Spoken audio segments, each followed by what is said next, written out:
Ndabasuhuje abakunzi ba Izere Media TV, abakunzi bacu. Nk'uko bisanzwe wowe wamaze gukanda subscribe, ndagushimiye cyane. Niba utarakanda no kunzogera, geraho uyikande. Hari abakunzi bacu bakunda kumbwira bati ese ntabwo mugikora ibiganiro.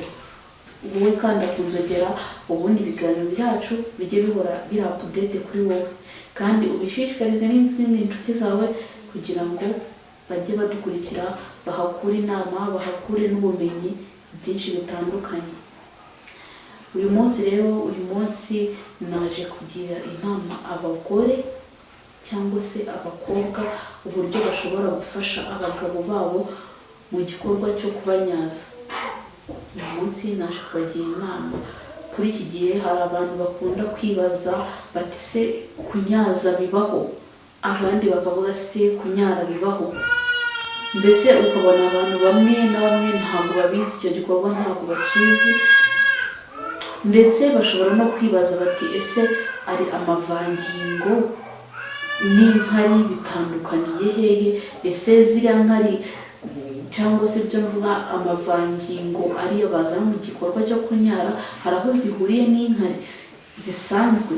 Ibyo ni ibintu abantu bakunze kwibaza, ariko uyu munsi naje kugira inama abagore cyangwa se abakobwa uburyo bajya bafasha abagabo babo mu gikorwa cyo kubanyaza. Cyane yuko kugeza ubu ngubu ntabwo abagabo bose bazi kunyaza, ariko hari icyo ushobora gukora wowe nk'umukobwa, wowe wabimenye kare, ukaba wamufasha mu gihe muri gukora, igihe arimo arakurongora, warangiza ukamufasha mu gikorwa cyo kukunyaza. Ubundi umugabo cyangwa se umusore igihe ari mu gikorwa cyo kunyaza yirinda yuko imboro ye ishobora kugwa. Icyo ni ikintu ashobora kwirinda. Ushobora kwibaza uti ese kunyaza cyangwa se kunyazwa bikorwa gute?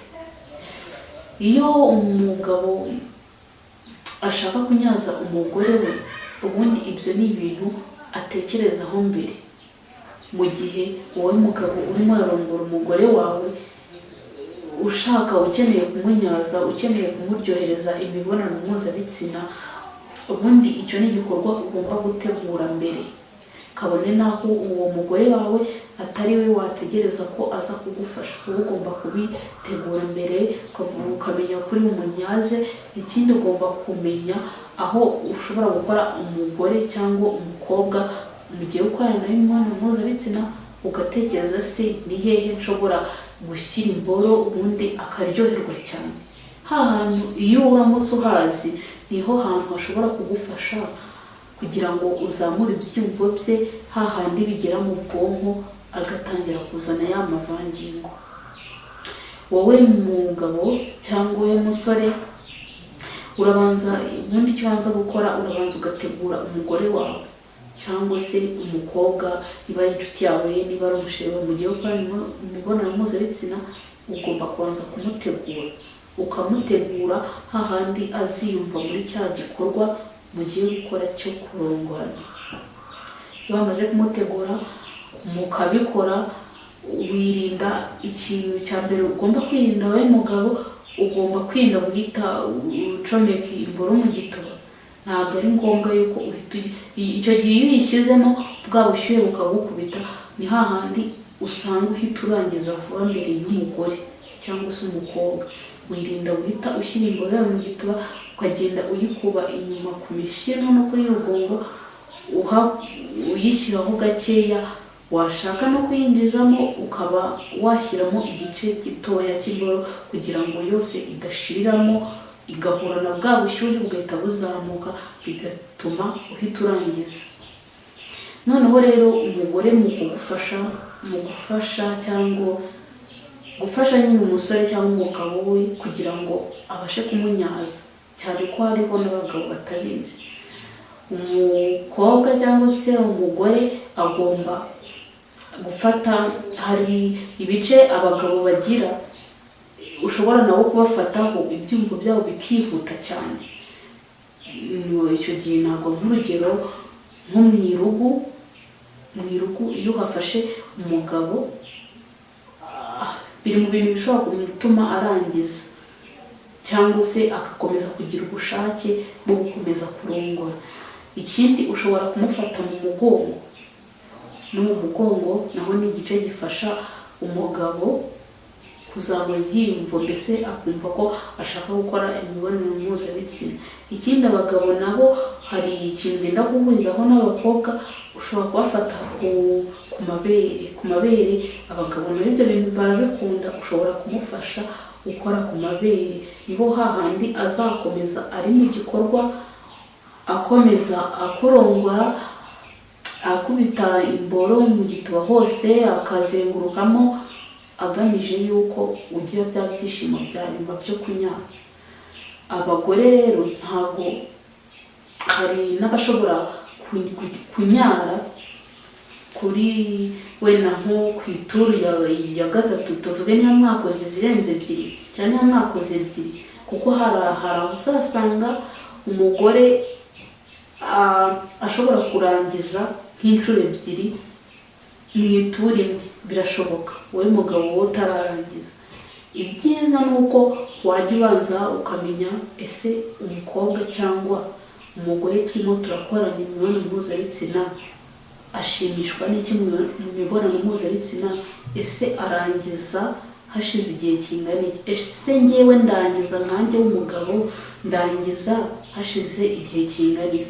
Ibyo ni ibintu muba mugomba kubanza kumenya mbere y'uko mukora igikorwa nyirizina. Ubwo rero iyo mwasoje, iyo umugabo yakomeje gukoza ku mpande zose, niho hahandi umukobwa cyangwa umugore atangira kuzamura ibyiyumvo, y'amavangingo ashyushye agatangira kwizana.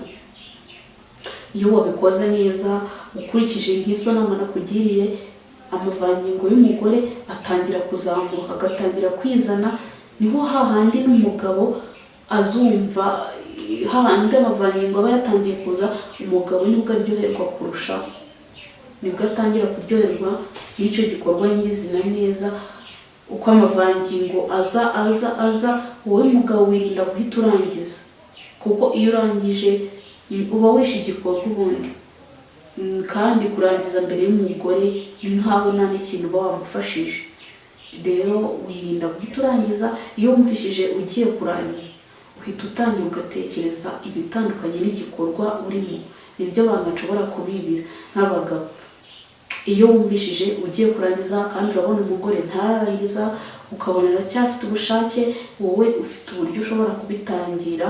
Iyo wumvishije ugiye kurangiza, ushobora gutekereza nk'ikintu wenda cyaba cyarigeze kukubabaza, cyangwa ugahita utekereza ibindi bitandukanye n'imibonano mpuzabitsina. Icyo gihe bishobora kugufasha kudahita urangiza mbere y'umugore. Nizere yuko rero inama mbagiriye mushobora kuzikurikiza. Byaba ari ibibazo mutubaza mukatubaza, ibiganiro birashoboka ko dushobora kukigarukaho mukatubaza kugira ngo mubashe gusobanukirwa neza. Murakoze rero, ikiganiro cyacu nakagaruka. Wowe wamaze gukanda subscribe ndagushimiye, uko mutera comment turabibona biradushimisha. Mujye mukora share, mukande like, byose ibiganiro byacu nibyo byanyu nk'uko Arize Media TV. Mujye mutwizera ibiganiro bishyashya buri munsi. Ndabashimiye rero, ibiganiro byacu nakagaruka.